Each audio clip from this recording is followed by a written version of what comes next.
नमस्कार दर्शकवृन्द, सम्पूर्णमा स्वागत छ आजको नयाँ भिडियोमा। दर्शकवृन्दहरू, आज पोखरामा भइरहेको फ्रेन्डसिप कपको चाहिँ आज सेमी फाइनलको दुईवटा महाभिडन्तहरू रहनेछन्। तपाईँले लाइभ पनि युट्युबमा फ्री हेर्न सक्नुहुनेछ, जसमा तपाईँले आज सञ्जु विक्रम शाह, चिरण खड्का, विवश आले, विश्वास अधिकारी जस्ता राष्ट्रिय स्तरका अन्तर्राष्ट्रिय स्तरका खेलाडीहरूलाई तपाईँले आज मैदानमा देख्न सक्नुहुनेछ।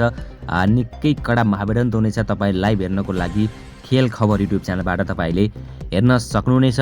र आज दुईवटा महाभिडन्त कुन कुन टिम लड्दैछन्, कुन कुन टिम फाइनल जाने पक्का पक्की छ भन्ने कुराको जानकारी म तपाईँलाई अन्तिमसम्म दिनेछु। भिडियोलाई अन्तिमसम्म हेरेर साथ दिनुहोला, सब्सक्राइब गर्नुहोला अन्य जानकारीको लागि। अन्य ठाउँमा पनि भलिबलहरू हुँदैछन्, अब धमाकेदार भलिबलहरू।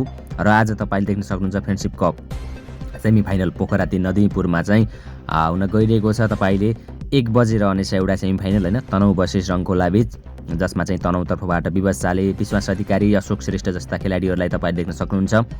जुन टिम चाहिँ आज रङखोला बीच रहनेछ, यो चाहिँ दोस्रो सेमी फाइनल हो, 1 बजेपछि सुरु हुनेछ।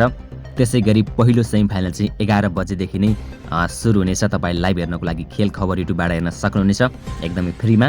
र पहिलो सेमी फाइनलमा तपाईँले चिरपरिचित गण्डकी प्रदेशका कप्तान सञ्जु विक्रम शाहलाई देख्न सक्नुहुनेछ। तपाईँ यहाँ देख्न सक्नुहुन्छ चिरण खड्कालाई पनि तपाईँले देख्न सक्नुहुन्छ। त्यस्तै गरी उमेश सेन्चुरी, होइन, एकदमै बवाल टिम रहेको छ। यो खेल चाहिँ 11 बजेपछि सुरु हुनेछ, जुन चाहिँ आयोजकको टोली हो यो। र friendship club versus Pokhara BTC बीच पहिलो प्रतिस्पर्धा, पहिलो सेमी फाइनल हुनेछ। दोस्रो सेमी फाइनल तपाईँले भनिसक्नुभयो विश्वास अधिकारलाई देख्न सक्नुहुन्छ।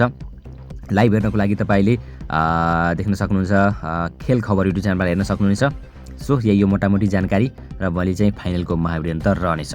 सो त्यही भन्न चाहेँ। र अन्य ठाउँमा पनि बृहत भलिबल प्रतियोगिता हुँदैछन्, 3 लाख, 4 लाख, 5 लाखका। ती खेलहरूको बारेमा जानकारी छिटो बुझ्नको लागि हाम्रो यस भोलि अपडेटलाई अवश्य पनि सब्सक्राइब गर्न नभुल्नुहोला। माया गर्नुभएको छ, अझै माया गर्नुहोला। धन्यवाद। जय भलिबल, जय खेलकुद, जय नेपाल।